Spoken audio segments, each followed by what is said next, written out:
time it is. Benny.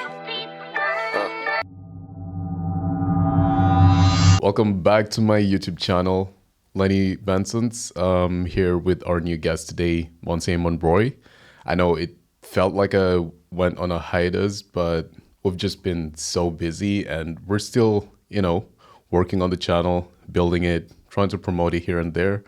And the audience is growing. And I want to, first of all, before we dive into this interview, to thank you guys so much for who have been subscribing and liking and sharing, resharing my videos to the audiences that are hoping to find new conversations like this so we can keep the conversation going. So today we have Monse Monroy, who is a bona fide music student at Mohawk College. She will be graduating soon and she's super excited about that, you know. And so today we're talking about all things music with Monse, so we can get to learn a little bit about her and a little bit from her. Because obviously, the catchphrase for this channel is there is always wisdom in the crowd. And that is to say, I'm always giving back to, the audience, because from the audience is where I source my information from, and we come and bring them onto the podcast and we can learn a thing or two from them. And just real quick, before we dive into what we're talking about today, I just want to shout out Toya Lauren, who was my last guest. And she will be having an open market this coming weekend. So that's March 29th and the 30th. And that's gonna be in Burlington. So if you have watched my last video, the link is in her bio. So if you saw the crossbody bag that I had on, they looked nice. You can't lie. So you better check that out. And yeah, so how are you doing today, Monse? I'm good. I'm so excited to be here. You're so excited? Yeah. Is this your first podcast or interview? It is my first podcast. No, not my first interview. As I was telling you a few minutes ago, I did have a radio interview. Yeah. Which was like similar, but not really. Okay. As just like a podcast format. But yeah. How was that? It was pretty nice. That was my actual my first interview ever for Jazz FM. I had a brief interview with Heather Bamberg for the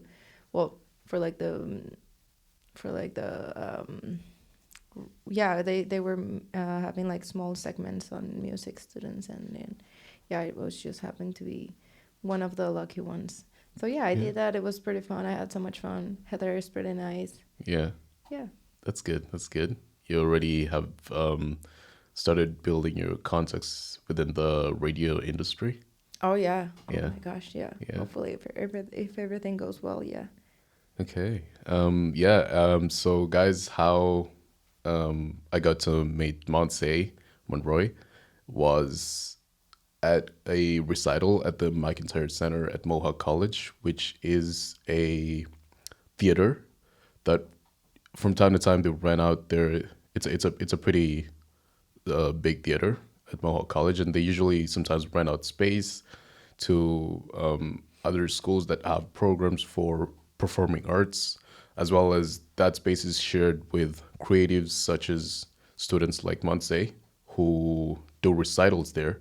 And now that you guys, I believe, are compiling your full final projects, is why you had the big recital with your band, which was is a pretty big band. Yeah, I love how you're calling it my band, but it was just me chasing friend after friend, being like, "Can you please play for my recital? Can you please play for my recital?" Yeah, I just had this huge idea in my head from the beginning, and I knew I needed as many friends and musicians as I could. And that's that you executed it perfectly.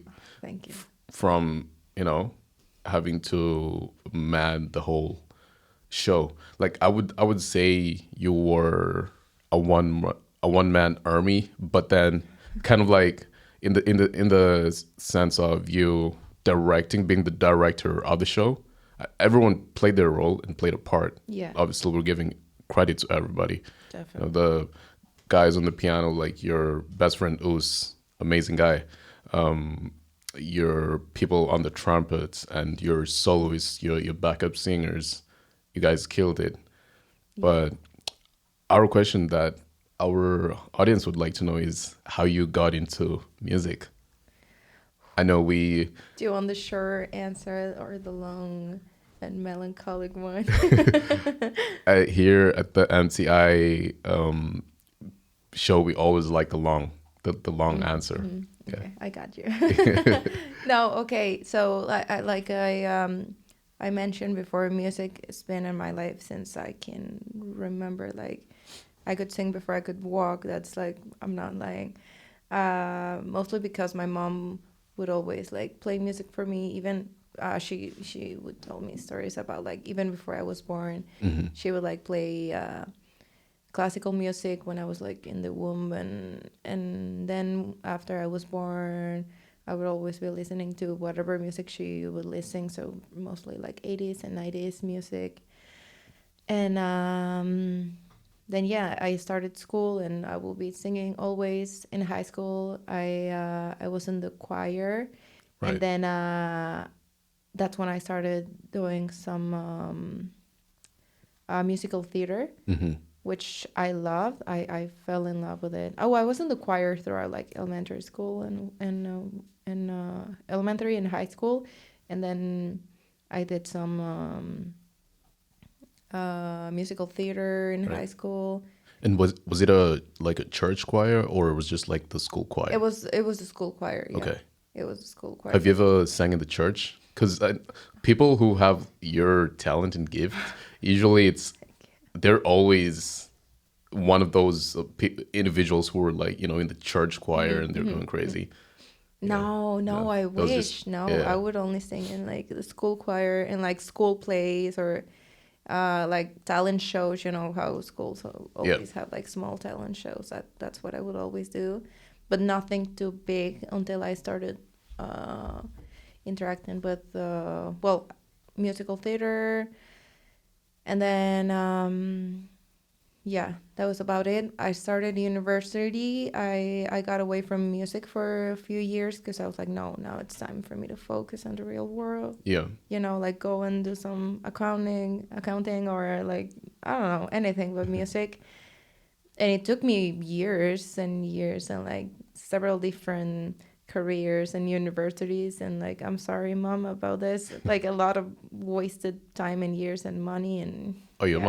your mom is proud of you. I saw her that night, Oh and she my god. was all smiles. She was like, "This is my baby." Yeah. Because sometimes, honestly, it takes a while to kind of like find yourself. Yeah. And for you, it wasn't about finding yourself. It was about reassuring yourself. Because sometimes we're always in that journey, like this is what you want to do, Yeah. but obviously, like every action has a reaction, and Yeah. sometimes you don't know like what's laying on the other side of if I choose to go into this field, like for instance, for you it's music, and like you said, you were born to do it. I remember when we had the short interview with you before this, you told me that your mom would always sing for you while you were in the womb, and maybe that's how the gift got passed on, Probably. and She's you also a got the good singer. melodies. Yeah. Yeah. No, but I actually do feel like I was born to do this. Like Oh, the there's no best doubt in moments in that. my life that I've had it, that they have always been surrounded by music. I remember when I went to my first concert. It was Sam Smith concert like years No and years way. ago back home in Mexico.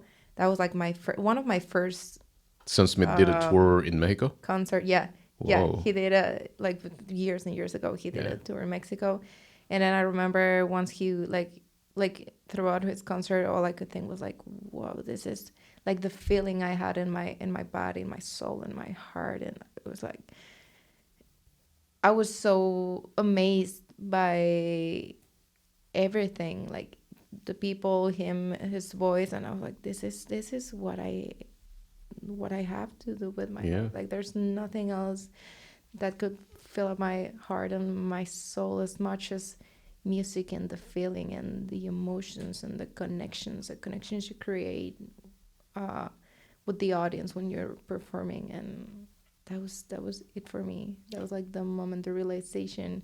And like I said, it took me a few years and Yeah. a few careers and universities and even countries. Like I had to move all the way up to Canada I to, love like you that said, for to you. like find myself. Well, I'm still trying to find myself and Hmm. figure out myself in my life. But like, There's always something new to learn every day about yourself and in the career yeah, or in the path you've chosen.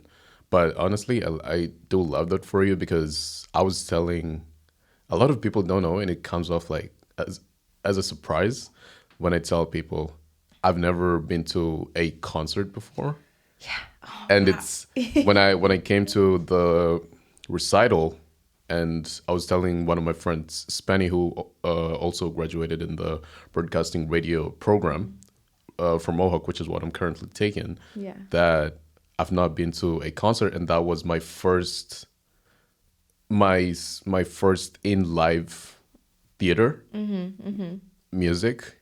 And I remember when I met you, when you had that performance at the Cellar during Black History Month, oh yeah, and I told you, if this is how you sing, I would want to see and experience how you project your voice in a large hall. Well, calling it a large hall is kind of like an understatement because it's a pretty nice theater, it is a pretty nice and big and theater. that was amazing. Thank you. What was your favorite song to perform that night? Ooh, my favorite song, Mine was Golden Black. Green and Gold. Green and gold, sorry. Yeah. And the funny thing is, you say because your outfit was green and Green gold, and Gold. and then I you told us swear. it was. It's It like, was is not. she lying to us? Because I then the did. other thing was the lights. Yeah. The lights were also green and gold. Like they were matching with everything wa- else. It was like, It was like the perfect match. Yeah. yeah, I did ask for like green and gold lights for that particular song, but I was not like I planned my outfit like the day before. I was just like running around the mall like what can I wear? What could yeah, fit the vibe that I'm going for with this recital? And I just like happened to find this dress that I loved, and so I did. But no, I didn't plan anything with the green and gold song. And I think my favorite song to perform was the second to last song, the Spanish song, yep. the Oh Rush song, right, because it was like yeah, interactive, and I got to interact with the audience and be like, hey, okay, even though you don't know uh, any Spanish, I need you to repeat this after me, and yeah, then like having people singing with me, well, because it was like I invited my like my school friends and hmm, like my everywhere friends, and I happen to have a few Latin friends that went that night to the theater, so they were like singing along with me. Even I made my teacher sing along, which was yeah. like I had so much fun singing that That's song. awesome. So I would say like that was my favorite because of how fun it was. Okay. And yeah, I remember you getting one of your buddies who was like at the very front seat, and you Damien. try to get Damien, Yeah. try to get him to repeat the words, and you were like, "Oh yeah, we Yeah. don't know what you're talking about, Yeah, but we're just gonna move on." yeah, I was just so nervous. I was like, okay, who do I That's pick? good. And he was just like, he happened to be seated in the first row, and so I was like, okay, Damien, now you repeat with me. And that's good because I remember you were saying you're a good musician, but you're not very good with words like speaking in front of people. And I would I would like to point out that even you having interacted with the audience like that, even if it was your friend, somebody you knew beforehand, that like breaking that third wall and Yeah, trying to converse with the people in the audience, that's a very, very good skill for public speaking, which helps calm your nerves. And you've definitely. probably Yeah, done that before over and over, and that was really cool. yeah, not as many times as I wish, but yeah, I started doing that because I find that it's like very relaxing. Like it helps me calm the nerves down, and it helps me focus a bit more. And yeah, it's fun. Like Yeah. I like having fun when I'm on stage too. Yeah, that's good. And when I attended Willie Brown's Oh yeah. recital, when you were helping him, Yeah. On stage. You were the soloist, the singer. I was seated that for that recital. I was seated at the back, at the very back. No, when I came to your recital and I was seated at the front, I and remember. I noticed that you had your two professors sitting in the midst of the Yeah. audience, Yeah. and I guess they were like marking you They were guys. adjudicating, yeah, our So recitals. so my question to that is, when you're performing, because it's probably not your first performance in the McIntyre Theater where you were getting adjudicated. Yeah. Do you think, or that you're, like your professors are there and they're watching you, or are you just like actually locked in, like you're full on, I'm not worried about anything. I'm just like, I'm singing. This is Yeah. me. Yeah, no, definitely. I'm never going up on stage and be like, okay, this is for school. This is what I'm gonna do, or he's gonna mark my accuracy of like whatever. No, I just go and like try to have fun and enjoy and like That's sing good. from the heart, because otherwise it's not gonna feel authentic. It's just gonna feel weird and like Okay. and like singing is what I love the most. So I really, when I start singing, when I just go up and sing, I just do it because I love it, not because it's required or because I need to think about my grades or anything else. It's just because I truly enjoy That's doing good. so. I think that's a good way to be able to channel your inner element, so you can be able to, give the best. Yeah. Who's your biggest influence in music? Ooh, okay. Oh, So yeah. Like I who have has? many. I have plenty, of course. On the Latin side of Okay. things, my one of my one of my biggest influences is called Silvana Estrada. She's a Mexican singer and composer. Okay. She just inspired me to like start. I remember she inspired me starting writing like my own stuff, and even her singing her own music or just listening to her music, and just like opens something up in me. Like it's just so soul warming. And I don't know, learning about her and her life. She went and studied in Berkeley, and then she came back. She went back to Mexico, and she made a name for herself after like years and years of playing like in like weird and random bars. No one would listen to her music, and now she's like pretty famous in Mexico and a little bit in the United States. Yes. So like I'm hoping one day I will like be Like her. like Or, her, hopefully. Like I don't yeah. even want to say, because I'm like, oh, there's no way, she's just so talented. But Okay. yeah, Yeah. she's like one of my favorite artists, and I really admire her So as a musician. has she impacted your music in such a way, or in a way that the way you compose your music? The way I compose, and So how you, even the because way I sing. I remember once I played one of her songs to one of my friends, and he was like, "Oh, I thought you were singing," because like they don't know any Spanish, right? And they yeah. don't know her, of course. So I was just like playing the song for them, and he was like, "I thought it was you, because like you sound like similar to this person." And like that, I remember that was like such a huge compliment for me. I love that. Yeah. Yeah. You have this post on your Instagram, playing a November Ultra song on the piano. Oh yeah. You're you sing, you play all instruments. You're Oh, not all of them. Oh my gosh, I wish. and the post is captioned, "I have over 10,000 drafts of this song and cannot wait to see you perform." So guys, if you, because I'm gonna plug her Instagram under the description, and you're probably gonna see the post is in Spanish. So I don't know how to read Spanish, so Oh, I you translated can always it. hit the translate Yeah, button. because yeah, this is what journalists do when you're going to look for information. But how long have you been listening to November? And At seems the like beginning of the pandemic, I think that's when I started. in 10,000 drafts, it sounds like it's it's this figure, this person in music that you really enjoy her music and you really Yeah. really like her a lot. Yeah, she's also one of my favorite artists ever. And like I said at the beginning of the pandemic, I remember all I would do, because there was nothing else to do, is was just listening to music.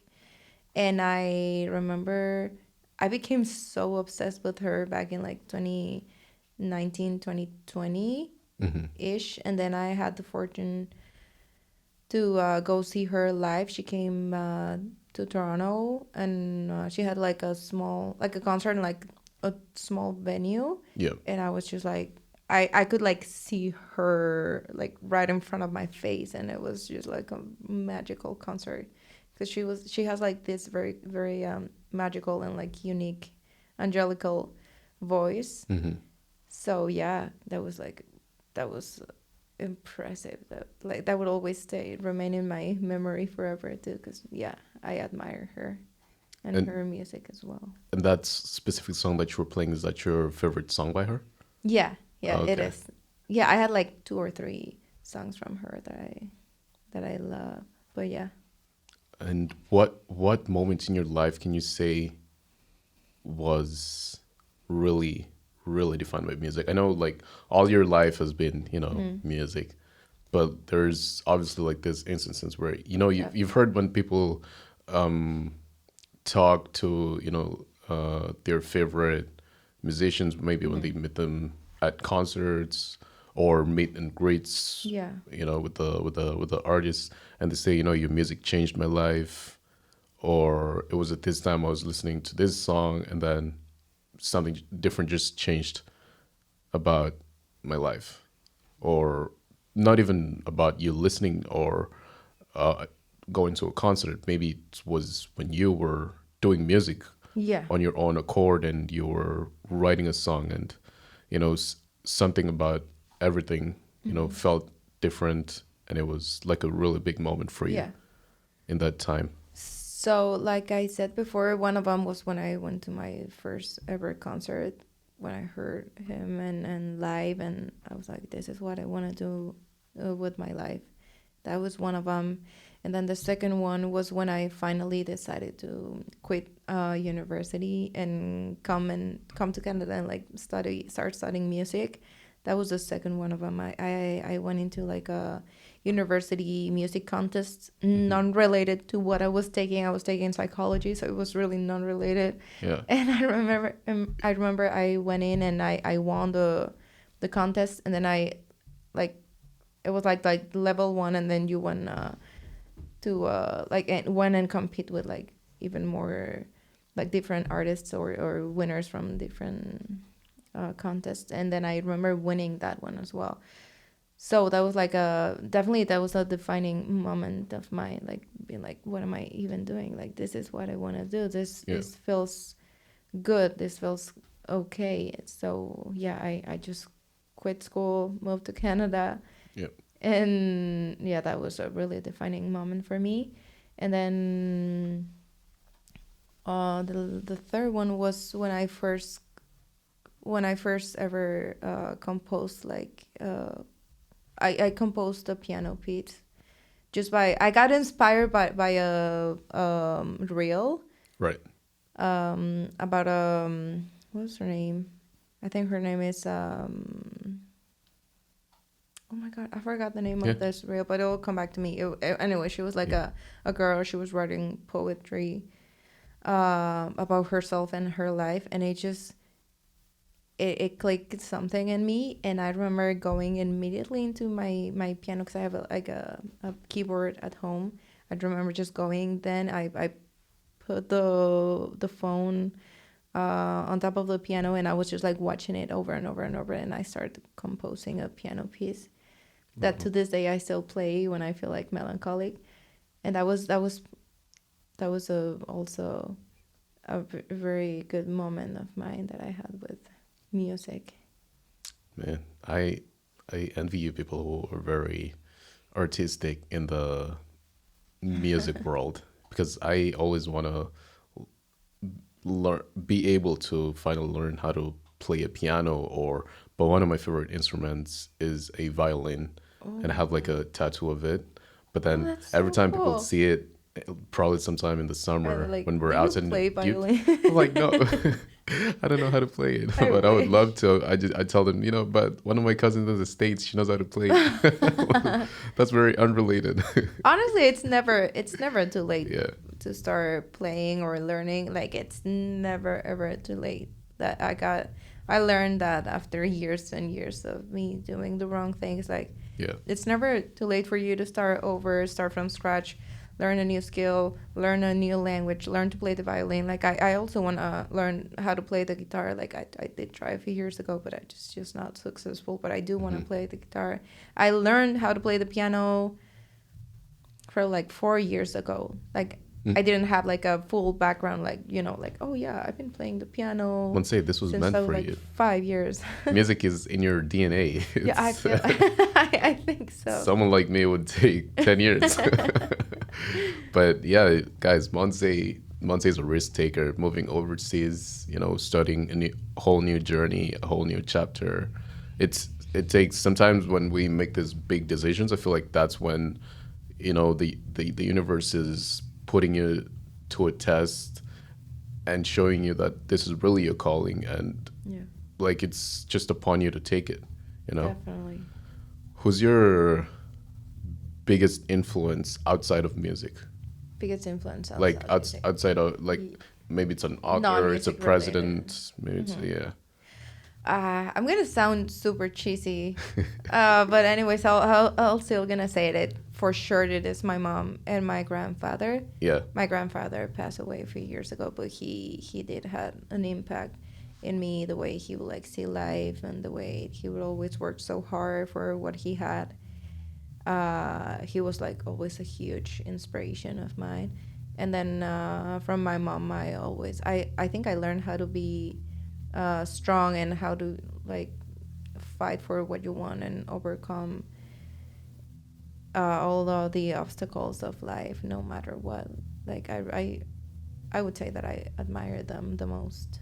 That's beautiful. I mean, I'd like to believe like we will always love to say that beforehand. Our parents are our first heroes, Yeah, and that's honestly your mom has always been supporting you along the way. that is so If true. with even you bouncing from this Yeah, from school, career to university. Yeah, saying I'm going I owe to her pursue my music. life, and I owe her like I would be nothing without her and her support, of course. Yeah, Her that's and my sisters, yeah, like they're like my world. couldn't have put it any better. Mm-hmm. And so this is our last question for. I know we want to Time. take the whole day here, Yeah. but the catchphrase for the Mediator Torch Inc. is there is wisdom in the crowd, and we would like to learn something. Maybe it's a saying that you believe in, or something that you live by, like every day. Like what is that one thing that uh, a token of wisdom from Monse Monroy that we could take to ourselves and apply to our daily lives. I've been thinking about that ever since I read your questionnaire, and I came up with this like really fancy answer of mine, but I honest to God, I think I forgot everything because I'm just like Yeah, enjoying myself here. that's yeah. But I don't know, like Or it might be redundant, but like yeah, just always keep fighting and keep following your dreams, because you never know who's listening out there. You might think that nobody's paying attention to you. No, nobody knows what you're doing. Nobody thinks you're important. But you never know. You never know who's listening to you out there, who's watching you, who's rooting for you. So keep working on what you love. that's a good word for the day, and I guess that's the big takeaway from today, you know? Like, you have to keep chasing your dreams. You have to believe in yourself, because if you don't put that work in, no one's gonna, you know, do it for you. Yeah. That concludes the end of our episode 3 for YouTube today. And thank you guys so much for tuning in. We'll be here soon back again as I continue to bring other guests on this show. Let me know in the comment section as well who you would like to see in Hamilton, maybe someone of interest, and I can always find a way to reach out to them. Keep subscribing, keep liking, keep sharing, and yeah, there is wisdom in the crowd. See ya.